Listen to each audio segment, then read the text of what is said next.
जय हिंद दोस्तों, कैसे हैं आप लोग। स्वागत है आप सभी का इस वीडियो में। आज के इस वीडियो में आप जानेंगे कि बिहार पुलिस में ज्वाइनिंग के कितने दिन बाद उनको ट्रेनिंग सेंटर में भेजा जाता है, ट्रेनिंग कितने दिन का होता है, ट्रेनिंग में जाने के बाद कितना आपका सैलरी आता है, ट्रेनिंग लगातार चलता है या उसके बीच बीच में ड्यूटी भी कराया जाता है, ट्रेनिंग में मेस का पैसा कितना लगता है, जब आप ट्रेनिंग सेंटर में जाएंगे तो वहाँ रहने के लिए बैरक, आपको सोने के लिए बेड दिया जाएगा कि नहीं, ट्रेनिंग में राइफ़ल कब मिलता है, कितने दिन बाद फायरिंग चालू हो जाता है, ट्रेनिंग में कितने बजे आपको सो के उठना पड़ेगा, कितने बजे से आपका पीटी परेड चालू होता है, कितने बजे से आपका क्लास चलता है, कितनी देर का क्लास चलता है, और भी बहुत सारी ट्रेनिंग से जुड़ी जानकारियाँ पाएंगे आप इस वीडियो के माध्यम से। तो वीडियो के अंत तक बने रहें और यदि चैनल पर नए हैं तो चैनल को सब्सक्राइब कर लें ताकि बिहार पुलिस से जुड़ी सभी इन्फॉर्मेशन आपको सही समय पर मिलती रहेंगी। तो आइए वीडियो को शुरू करते हैं।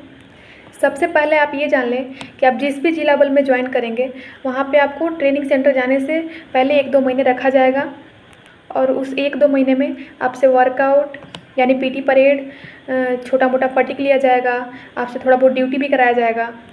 जैसे कि अभी दशहरा आने वाला है तो जो भी लोग ज्वाइन करेंगे अभी उनका दशहरे में ड्यूटी लग सकता है, दशहरे में, छठ पूजा में, दिवाली में, इस सब में उनके सभी जिले बल में उनका ड्यूटी लग सकता है। सुबह शाम अपने अपने जिले बल में काउंटिंग, छोटा मोटा फटीक, फिर से ड्यूटी, ये सब आपको करना पड़ेगा। ये सब छोटा मोटा सिखलाई इसलिए दिया जाता है ताकि जब आप ट्रेनिंग सेंटर में जाएं तो वहाँ पे आपको इस सब बारे में नॉलेज हो कि वहाँ पे आपको कोई दिक्कत नहीं होगी। इसलिए इस सब की जानकारी आपको पहले ही अपने जिले बल में दे दिया जाता है। जिले बल का अर्थ होता है जैसे कि आपका पटना में ज्वाइनिंग हुआ है तो आपको कहा जाएगा कि आप पटने जिला बल के हैं, या कोई कटिहार से है तो उसको कहा जाएगा कि वो कटिहार जिला बल का है, कोई दरभंगा से है तो उसको कहा जाएगा कि वो दरभंगा जिला बल का है। तो इस प्रकार होता है कि आपको आपके जिले बल के नाम से आपको जाना जाता है। और हाँ दोस्तों, वर्दी के बारे में तो मैंने बताया था पिछले वीडियो में, लेकिन इस वीडियो में थोड़ा सा पीटी परेड वाले जो कपड़े होते हैं उनके बारे में बता देती हूँ। जो भी आप ट्राउज़र और टी शर्ट लेंगे, ट्राउज़र आप शिव नरेश का ले लेंगे क्योंकि शिव नरेश का ही ट्रेनिंग में डिमांड होता है, तो शिव नरेश का आप ट्राउज़र ले लेंगे और टी शर्ट जो होगा वो आप कॉटन टी शर्ट ले लेंगे, कॉटन वाइट टी शर्ट, और ट्राउज़र ब्लू या ब्लैक कलर का ट्राउज़र ले लेंगे। और जूता जो है वो मैं सजेस्ट करूँगी कि जूता आप सेगा का जूता लेंगे, जूता ब्राउन कलर का, डार्क ब्राउन कलर का जूता सेगा वाला ले लेंगे क्योंकि वही लॉन्ग लास्टिंग भी चलता है और अच्छा भी होता है। ट्रेनिंग से जुड़ी चीज़ें और क्या क्या लेना है इसके बारे में हम अगले वीडियो में बता देंगे। और आइए इस वीडियो को पूरा करते हैं वरना वीडियो काफ़ी लंबा हो जाएगा। आपको जिस भी ट्रेनिंग सेंटर में भेजा जाएगा वहाँ पे आपको मेस की सुविधा ज़रूर होती है, कैंटीन भी होते हैं, एटीएम भी होते हैं, तो हर चीज़ आपको फैसिलिटी वहाँ पे दी जाएंगी। ट्रेनिंग सेंटर पे आपको हर वीकेंड में आपको गेट पास भी मिलेगा जिससे कि आप जाके मार्केट से अगर कुछ लेकर आना है तो वो भी आप लेके गेट पास लेकर जा सकते हैं मार्केट, इसकी फैसिलिटी दी जाती है। और मेस का बात करें तो मेस में आपको 4 दिन जो है, संडे हो गया, फिर उसके बाद ट्यूसडे हो गया, फ्राइडे हो गया और मंडे, 4 दिन नॉन वेजिटेरियन के लोग के लिए उनको नॉन वेज खाना दिया जाता है और वेजिटेरियन लोगों के लिए वेज खाना दिया जाता है। यानी जो नॉन वेज खाने वाले हैं उनके लिए सप्ताह में 4 दिन आपको नॉन वेज मिलेगा और 3 दिन वेज। और कभी कभी किसी किसी फेस्टिवल के दौरान आपको अलग अलग खाने भी बढ़िया रूप से जो बनते हैं वो मिल सकते हैं।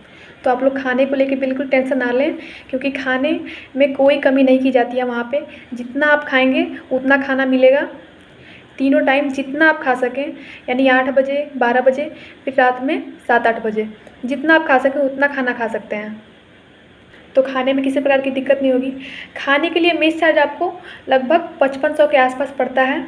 जी हाँ, 5500 देना पड़ेगा आपको मेस चार्ज। और पीने के लिए आरओ वाटर भी लगा होता है हर बैरक में, तो वहाँ पे आपको पीने के लिए भी सुविधा मिल जाएगी। फिर बात करते हैं आपके बेडिंग की। तो आपको रहने के लिए तो बैरक मिलेगा ही वहाँ पे। अगर बेड होगा तो बेड मिलेगा, अगर नहीं भी होगा बेड तो बेड आपको कुछ ही दिनों में उपलब्ध करा दिए जाते हैं। सभी को बेड भी दिया जाता है, सभी को पर्सनल यानी इंडिविजुअल रूप से सभी को जो है वो बेड मिलता है। टोटल ट्रेनिंग जो होता है वो 216 दिन का होता है, जिसमें कि 216 दिन का आपका जो वर्किंग डे स्टेटमेंट बनता है जो आपके ग्राउंड में, उसको काउंट किया जाता है। यानी 216 दिन आप जितने दिन आप ग्राउंड में गए होंगे, ग्राउंड में जाके पीटी परेड किए होंगे, जो आपका वर्किंग डे होगा 216 दिन का, वही आपका काउंट होता है। बाकी का जो डे हो गया, जैसे संडे हो गया, संडे के दिन आपसे फटीक करा जाएगा, तो वो आपके स्टेटमेंट में यानी वर्किंग डे में काउंट नहीं होगा, तो वो 216 दिन में नहीं आएगा। फिर आपके जो कभी कभी आपका ड्यूटी लग जाता है या कभी कभी किसी फेस्टिवल पे जो आप जिस दिन आप नहीं जा पाते हैं अपने ग्राउंड में, तो वो आपके वर्किंग डे में काउंट नहीं होते हैं, तो उस हिसाब से उस दिन आपका स्टेटमेंट नहीं बनता है। तो इसी प्रकार से 216 दिन पूरा करने में लगभग 1 साल के आसपास लग जाता है।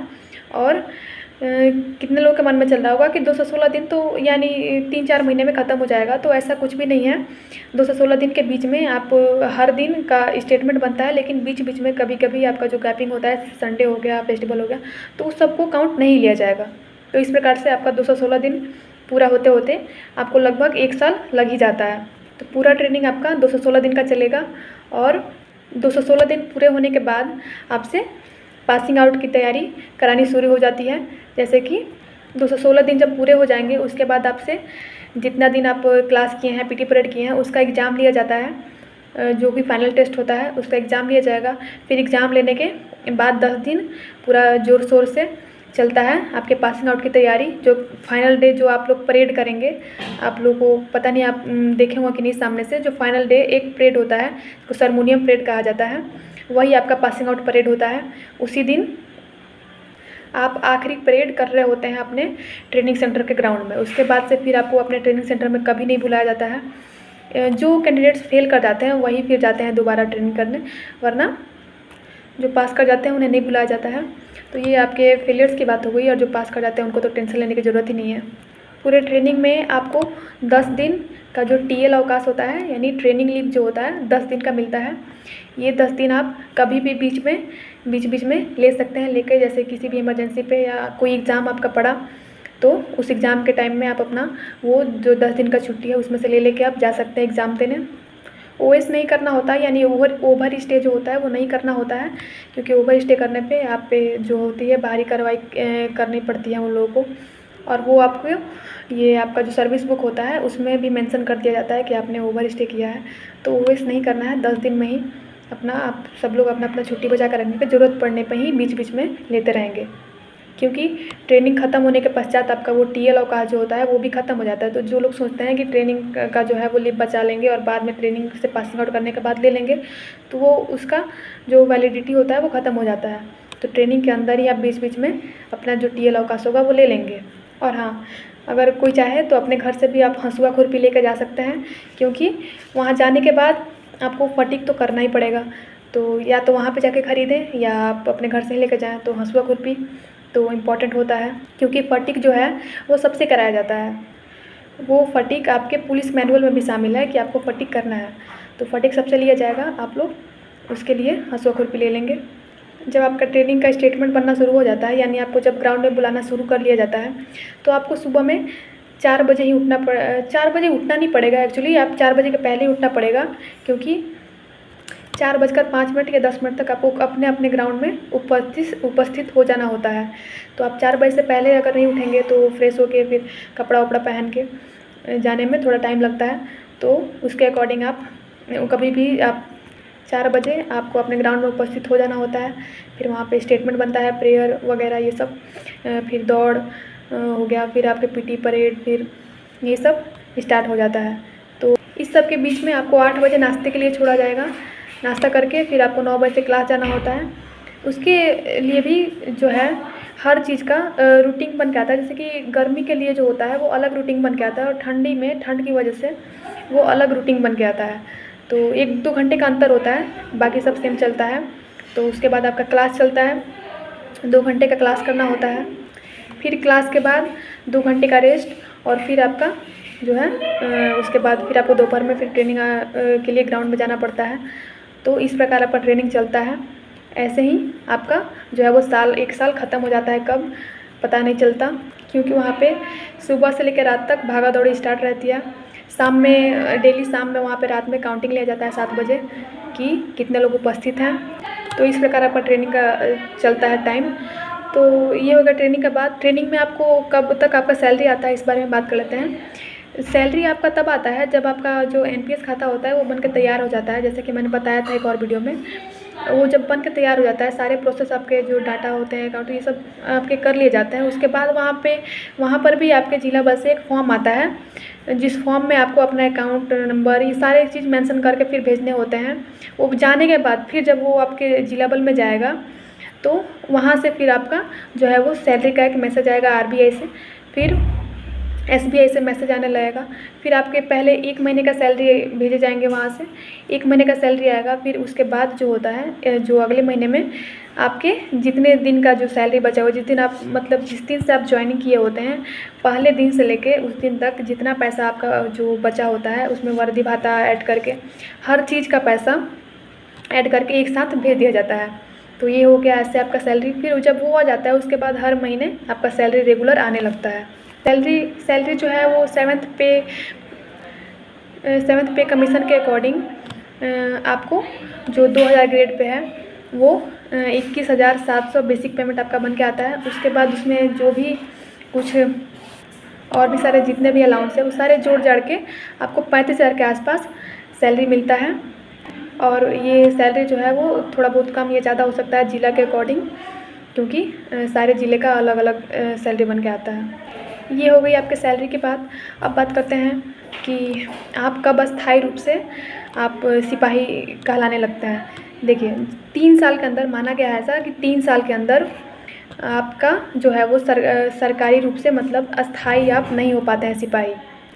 कहने का अर्थ यह है कि सरकारी प्रावधान है कि 3 साल के बाद ही आप अस्थायी रूप से सिपाही बन पाते हैं। यानी 3 साल के अंदर जो भी अगर आप पे कोई रिपोर्ट हो गया किसी चीज़ के लिए, जैसे कि आप कोई चोरी करते हुए या कहीं भी घूस वूस लेते हुए या किसी भी चीज़ में आप पकड़े गए, तो उस पर जो रिपोर्ट होता है उस समय आपको जो होता है आपके बड़े अधिकारी जो द्वारा आपको निष्कासित भी किया जा सकता है अपने नौकरी से, सस्पेंड भी हो सकते हैं। तो इन सब चीज़ों पे ध्यान देना है। और जब आप ज्वाइन कर लेंगे तो आप कहते हुए सुनेंगे सबको कि 3 साल तक सभी को अपना नौकरी बचा के रखना होता है। 3 साल के बाद यदि आपसे कोई गलत काम या फिर गलती से भी हो जाता है तो उसको अगर कोई उस पर आपको किसी ने रिपोर्ट कर दिया, किसी भी आपके अधिकारी ने, तो उसको आप जो है कोर्ट से लड़के आप उस पर अपना बचाव कर सकते हैं। लेकिन 3 साल के अंदर आप सभी लोग अपना अपना नौकरी बचा के रखेंगे। और ट्रेनिंग टाइम का भी रिपोर्ट जो होता है वो बहुत मायने रखता है, और वो आपके जो सर्विस बुक है उसमें भी दर्ज किए जाते हैं। तो ट्रेनिंग टाइम में भी कोई ऐसा काम ना करे जिस पर कि आप पर कोई रिपोर्ट हो जाए। तो ये सब बातें ट्रेनिंग टाइम में आप याद रखेंगे। और मैं ये कहूँगी कि आप लोग अपना जब तक आपका सर्विस काल है तब तक आप लोग अपना ड्यूटी जो है वो ऑनेस्टी पूर्वक ही करें, क्योंकि कहा जाता है ना, honesty is the best policy. तो ये आपके जीवन भर काम आएगी। अगले वीडियो में हम बात करेंगे कि आपको ट्रेनिंग सेंटर में कितना सामान लेके जाना है और क्या क्या लेके जाना है, ज़रूरत की सामान है। तो मिलते हैं अगले वीडियो में। और यदि कोई क्वेश्चन छूट गया हो ट्रेनिंग से रिलेटेड तो आप लोग कमेंट सेक्शन में पूछ सकते हैं, आप सभी के क्वेश्चन के जवाब दिए जाएंगे। मिलते हैं अगले वीडियो में, तब तक के लिए सभी को जय हिंद।